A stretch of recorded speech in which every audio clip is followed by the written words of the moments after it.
Hi guys, Tuesday evening எல்லாமே நல்லா இருந்துச்சு. 4 o'clock வரைக்கும். பாப்பா வந்து 4 o'clock கீழே விழுந்துட்டு நெத்தியில் அடிபட்டுருச்சு. ரொம்ப அழுந்துட்டு இருந்தா. சரி கொஞ்ச நேரம் வெளியே கூட்டிகிட்டு போனால் ஹாப்பி ஆயிடுவான்னு சொல்லிட்டு அப்பா ஸ்கூல்லேருந்து வந்த உடனே நாங்கள் 3 பேர் கிளம்பிட்டோம். வந்ததே வந்து துணி கடைக்கு. அவளுக்கு ஒரு ஸ்வெட்ரு வாங்கலான்னு வந்திருந்தோம். ஒரு ஸ்வெட்டர் இருக்குது, ஆனால் அதை துவைச்சி போட்டால் போடுறதுக்கு இன்னொரு இல்லையே அப்படின்னு சொல்லிட்டு வாங்க வந்திருந்தோம்.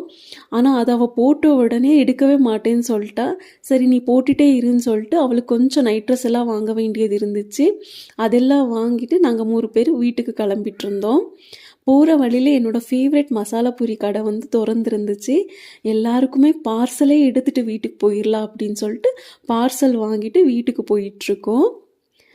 அம்மா வந்து வீட்டுக்கு வந்த உடனே பாப்பாவுக்கு திருஷ்டி சுற்றி போட்டாங்க. நாங்கள் எல்லோரும் வந்து வாங்கிட்டு வந்த மசால் பூரி சாப்பிட்டு அந்த டேயை வந்து முடிச்சிட்டோங்க. தேங்க்ஸ் ஃபார் வாட்சிங்.